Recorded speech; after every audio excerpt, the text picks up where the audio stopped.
our guest this morning is Julie Lyche, Executive Director of Family Access Network. So stay with us. It's going to be another interesting show. Well, our guest this morning is Executive Director of Family Access Network. Julie, thank you for your time this morning and for all you do for our community. My gosh. Yes, I am happy to be here today. Thanks for having me.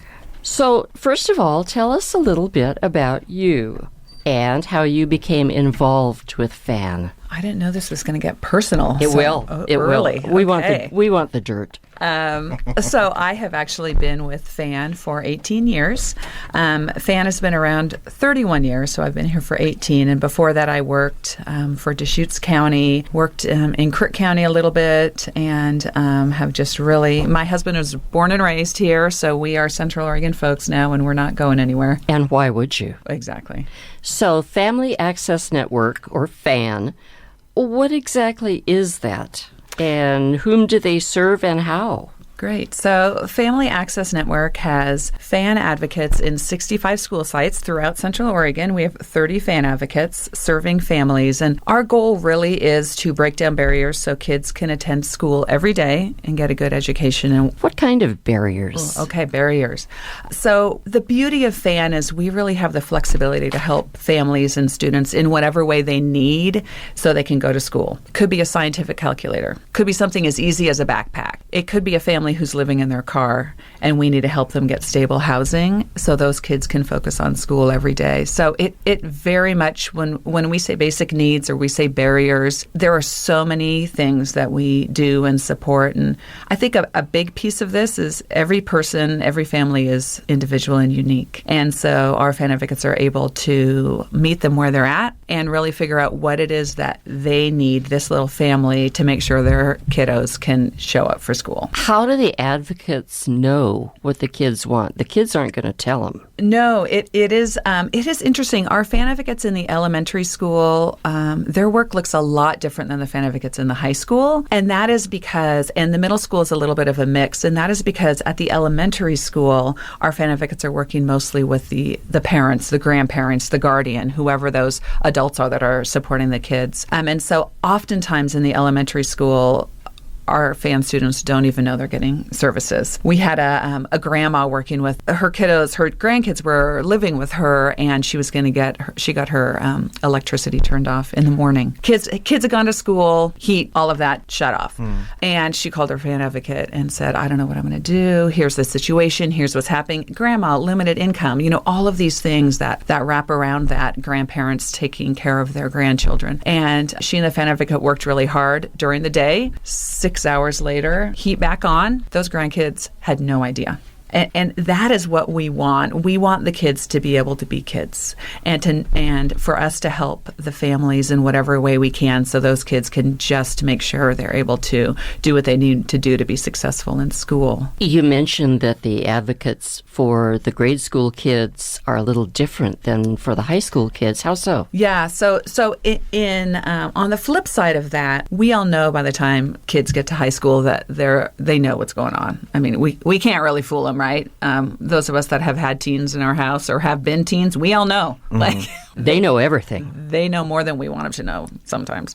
So the high school FAN advocates work a lot more closely with the high school students. And so oftentimes it would be a high school student saying, hey, my mom wanted me to come and ask, we ran out of food. Is there any way FAN can help us with some food cards or food banks or those kinds of things? Because the high school students know that they're struggling at home, and they often will pop into the FAN advocate's office and say, I need a new coat, or I need school supplies, or that kind of thing. And so we absolutely work with the adults with our high school students, but we also work more with the students. And then we have a whole group of students, our unaccompanied youth, and we call them couch surfers. And I guess that tells you exactly what they are. These students, for no fault of their own, are living on their own. And sometimes they're lucky enough to be living with a friend's family, living on a couch. But these are students that our FAN advocates are really wrapping around to try to help support them just to get them to graduate from high school. Approximately how many couch surfers do you serve, just approximately? Throughout Central Oregon, our numbers of unhoused students are over 1,000, but that is not just the unaccompanied. That includes 0 to 18 years old, right? So those are all of our unhoused students. And of the couch surfers, I would say, at least 10 to 15% are students I've heard stories of parents who say, we're moving and you're junior and you're not moving with us. Seriously? Yeah.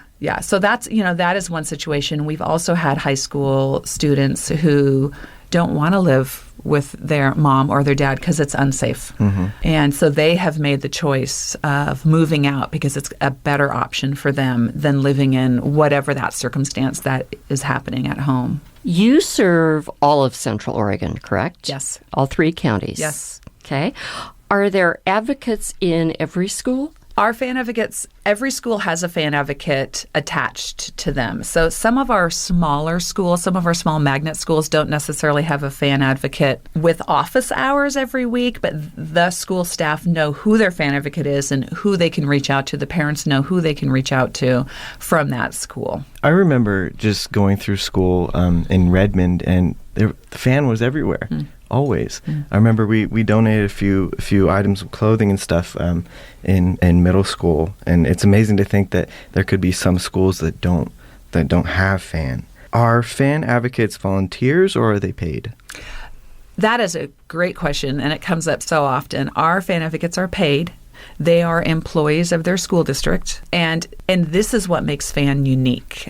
We are only in Central Oregon. Oftentimes, teachers will leave Central Oregon and say, "Okay, where's FAN?" In Eugene, and then they come to realize, wait, it's only in Central Oregon. And the reason we are unique and the reason it works so well is because our FAN advocates are employees of their specific school district, and this allows them to be a part of the team. This allows them to work directly with the school staff without confidentiality issues, or without saying, a school secretary would say, "Oh, come talk to the fan advocate," walking them down the hall to the fan advocate, as opposed to, "Oh, there's this program out there we want to sign you up for. Let's get you the paperwork, sign the release of information. They'll call you back." The beauty and the uniqueness of FAN is those kinds of barriers are broken down too. We literally can walk families down the hall. The school bus driver can refer to the fan advocate. It is all part of the team, and having them be employees of that school matters. Minimizing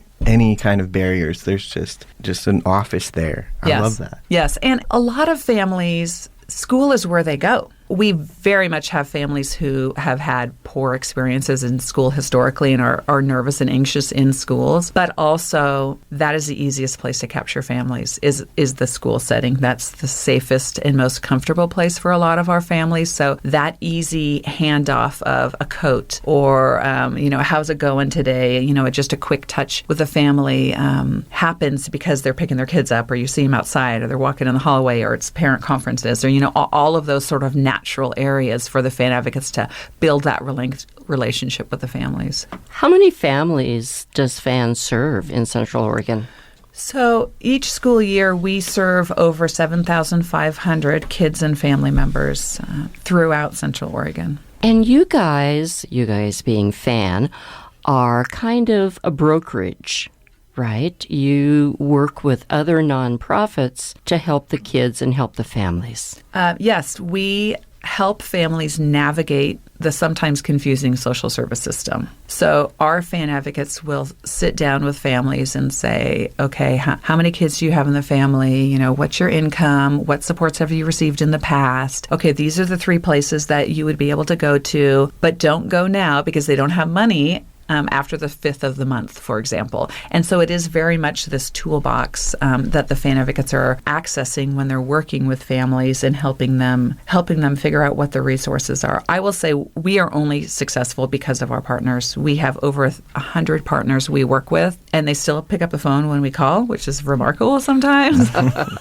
But the strength of FAN is the strength of our community and the partnerships we have. It takes a village. It does, very much. Can you tell us a little bit more about the fan advocates themselves? How many are involved, and exactly how do they serve the families in Central Oregon? Yes. We have 30 fan advocates throughout Central Oregon, and each fan advocate is about half-time in a school, but it very much varies on the school population, the needs of those students, and the size of the school. And what it looks like for us is at the beginning of the school year, there are lots of conversations with families about school supplies and clothing, school clothing, getting their kids off on a good start. And I often say just giving somebody pencils is not what we do. But giving a family pencils is opening the door to the relationship and to say, okay, what else is going on? How can we help you? Do you have health insurance? Are your kids signed up for free and reduced lunch?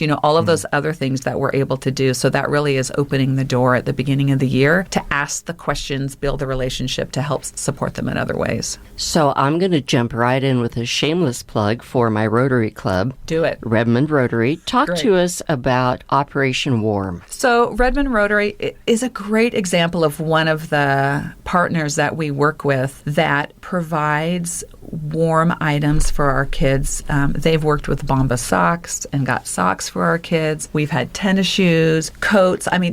Operation Warm. So think warm. The beauty of Redmond Rotary and all of the service clubs and folks that we work with really is asking us what we need and not just giving us what they feel like we should get.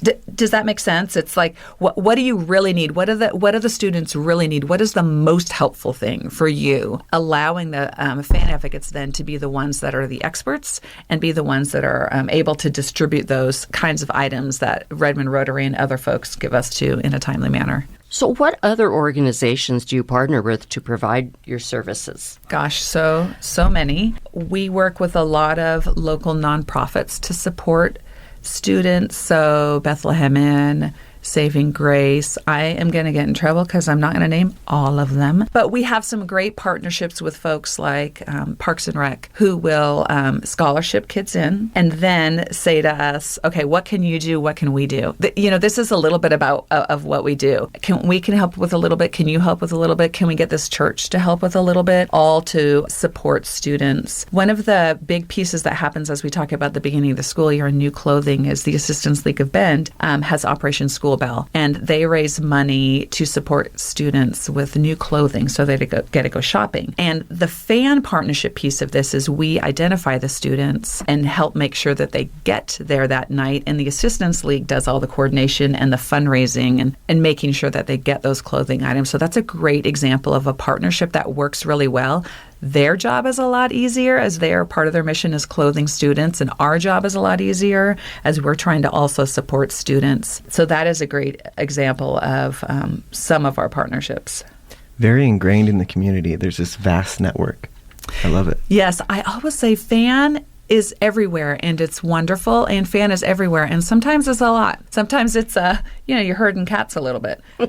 Oh, I bet. You've got an amazing fundraiser coming up that I'm really excited about. It's a concert series of tribute bands. I just bought my tickets for Journey. Talk to us about the FANfest concert series. We are so excited. Journey is yours. Okay, I'm always interested in which band people are going to pick. So Journey. Yeah, I might see you. Yep. I might see you at Journey. Okay, cool. I feel like there's a Fleetwood Mac. Yes. I might be at the Fleetwood Mac Ooh. one. Yeah, see? So, these bands are legit. So the Blacksmith in Redmond is holding this concert series for us, and it's named FANfest. It is going on throughout the summer, and so there's going to be a band for everyone. Ticket prices are really quite reasonable. They are. So that is one example of a business that came and said, hey, we want to do this really cool thing, and we also want to support kids. How can we partner together to make this happen? Right in Redmond. I like that. That's really convenient for me. And me. Great. Glad it's going to work for you, too. Thank you. But besides fundraisers like FANfest, how else is fan funded? So, one of the things we really strive to do is have a diversified funding base. And that is because you can't always count on grants, every single grant coming in, or every event being super duper successful. You never know through the years. And so as we have developed our funding stream, we really look for long-term, diversified stable funding. So we receive funding from individuals. We have amazing monthly donors. We call them our fan club. And Fitting. Yeah, and they're great. From $5 a month to $500 a month. Folks are just incredibly generous. We have businesses who sponsor events for us. We have incredible local foundations and statewide foundations that support us on a regular basis. And then we have events. We have a wine event in Redmond. Talk to us about that. Oh, well, you've been to that, I do believe, Louise, the wine event. Do you remember? Yes, I do. Great. So in February in Redmond, we have it's the tasting, the fantastic tasting. And so we're tasting something, and it was wine last year, and that will be happening again in February. And then in April, we have a luncheon in Bend, and we hold this at a school. And just because that's who we are in the schools working with the students. And so we want folks to be in the school. We call it our cafeteria gala. It's sort of a fancy cafeteria lunch. And then we have a variety of smaller third-party events like the FANfest that's happening. That's going to be a bigger event, but in the summer. So what volunteer opportunities are available through FAN? What can we do? So on our website, we have a place where people can sign up to volunteer, and then we have a monthly email that goes out on the opportunities. We have different kinds of things. I will be honest, it's not always wonderful, like, oh, you get to hold the babies. I always say, like, oh, those are the best volunteer jobs when you get to hold the babies. We don't have that. But our volunteers are really core to things like when we're doing mailings, when we're setting up for events, when the Fan Advocates, we had a volunteer who washed clothing for the Fan Advocates. So people would drop off black garbage bags of donated items, and she would pick them up from the Fan Advocates, wash them, bring them back folded and cleaned, and then sort through them to make sure that they are appropriate. So there are a variety of I'm going to say random volunteer opportunities with FAN. And where can we get more information? FamilyAccessNetwork.org is where all of it is. Volunteers, events we have coming up, any job postings we have, our annual report that shows financials, all the details. Your website is amazing. I got lost for an hour on your website. It was great. So we are fixing to wrap. Tell me what words of wisdom you might like to leave our audience with. Everyone can make a difference. And that was way too short. No. Okay, Stretch it out. I'll go. Do I have another 20 minutes for this? No. Everybody can make a difference. And is it dropping off gas or propane cards to support families? Is it collecting items when you see a school supply drive? And it doesn't have to be FAN. This is our thing. There are so many incredible nonprofits in our community, and everybody needs help. And you don't have to volunteer 40 hours a week to make a difference. So figure out what it is that connects with you in our community and get involved in whatever small or large way that you can. It doesn't matter how small it is because we have this whole community. Every little bit counts, right? Exactly. Central Oregon is amazing with their community spirit. We are so lucky. Oh, we are.